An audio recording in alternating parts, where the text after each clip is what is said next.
Today with a brief chapter, the 47th chapter of the book of Yirmiyahu. Yesterday we learned about the imminent destruction of Egypt by the power from the north, of course, the Babylonians, and we'll continue with more of the same. Asher hayad dvar Adonai Yirmiyahu Hanavi el plishtim b'terem yakeh paro et Azah.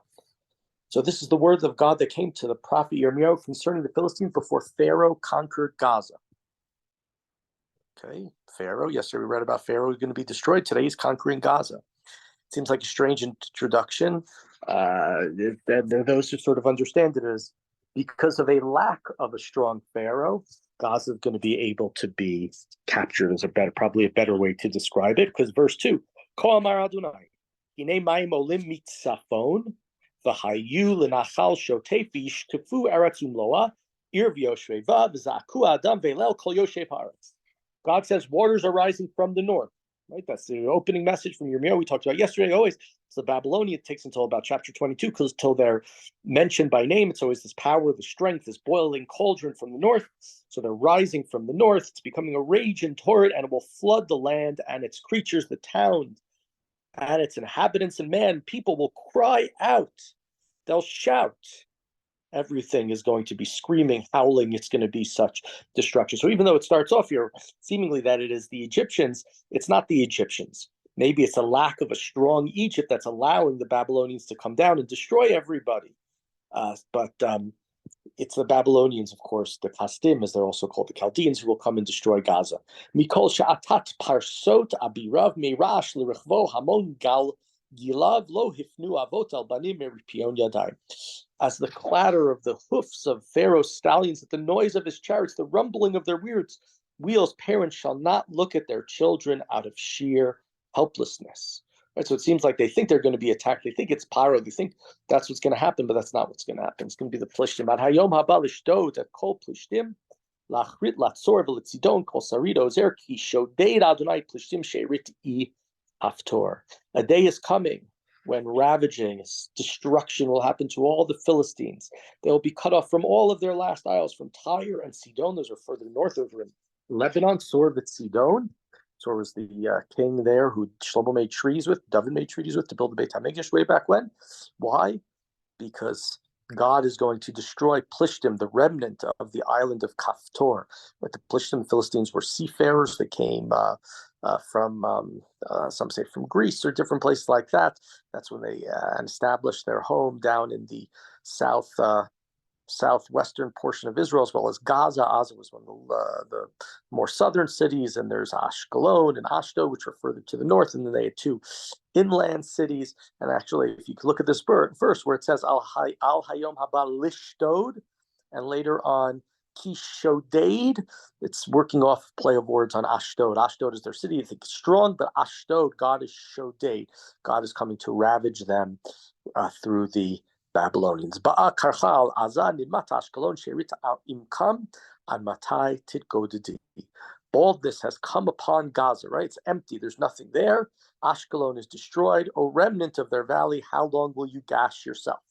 And this recalls a pasuk in Parshat Re'eh in Sefer Dvarim, where we're told not to, you cannot, lo to go to do, velo ta, I can't think of the end of the pasuk off the top of my head. I apologize. Lo to go to do, velo tasimu karcha beinichem lamet. We're told that way signs of mourning amongst the idolaters and others was shaving the head bald and gashing yourself, scarifying your face. And Judah prohibited to doing that. Here, that's what we're told that the Plishtim are going to do. The Philistines are going to do when they are destroyed, when Ashdod and Ashkelon and Gaza and all their cities are destroyed. Her Gi'i Vidomi, the sword of God. When will you be quiet at last? Withdrawn to your sheath. Rest and be still. It's not going to happen. How can it be that God will be quiet when God has given us the orders? It seems to be that this is, in a sense, the Babylonians are speaking. El Ashkelon ve'el Chof Hayam Sham Ye'ada. Against Ashkelon and the seacoast, given its assignment there. That's what God wants us to do.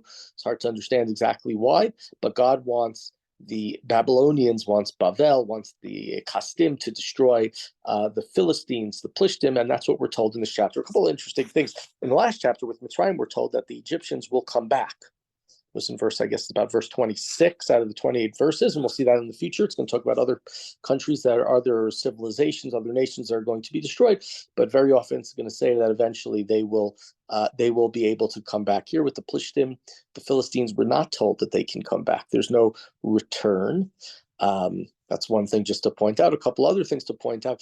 At the end of the last chapter, we had something strange where we talked about this Al Tira Avdi Yaakov. 2 times the verse at the end of chapter 46 said, "Don't be scared, my servant Israel." And it was repeated 2 times, it wasn't just once. The first verse starts, V'yatal Tiri Avdi Yaakov, Yaltechat Yisrael, Ki ani misheacha meracho. God says, don't be scared, my servant Jacob, don't be worried, Israel, I will save you from afar, and I will save your descendants from lands that they are captive in. And the second one basically says the same thing. It says, don't be, in this is verse 28, don't be scared, my servant Jacob, I am with you, and I will destroy all of the nations who have banished you, but I will not make an end of you. Wonder whether or not, the 2 verses there, one is supposed to be for the previous chapter, for the Egyptians and their torture of and defeat and attacks on Bnei Israel throughout history, and the second one is really supposed to be for the Plishtim, for the Philistines. The Philistines are getting sort of the second one that God is telling them in both cases they will be destroyed. They will be, you guys are done. I did what I was going to do to you. I'm not going to do it anymore. But these nations, these people are going to get this destruction. One other interesting thing to think about, if we go all the way back to the book of Bereshit, we have similarities between the Philistines, the Plishtim, and the Egyptians and Mitzrayim. Back when Avram goes down to Egypt because of a famine, and he says his sister is his wife is his sister, and they abduct Sarah. We know that story. And the same thing happens with the Philistine kings, with the kings of the Plishtim, who the same thing happens where they abduct Sarah and God punishes them, and then Avram prays for them. So there's similarities in places in the Tanakh between Egypt and the residents of Gaza, of the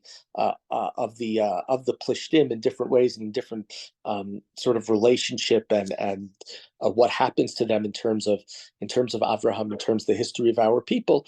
But here we're told, unlike Egypt, which is a strong nation, and maybe because Egypt originally allows Bnei Israel to come in, they allow Yaakov and his family. They treat him well. Even in the end, they treat him terribly. Maybe they will have, in the end, a future, as opposed to Bnei Yisrael, as opposed to the Plishtim.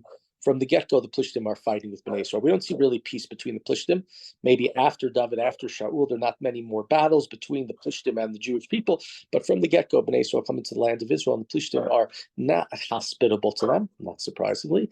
And therefore, we're told that their destruction is going to be something that is not going to be short, but it's going to be everlasting, the defeat by the Babylonians.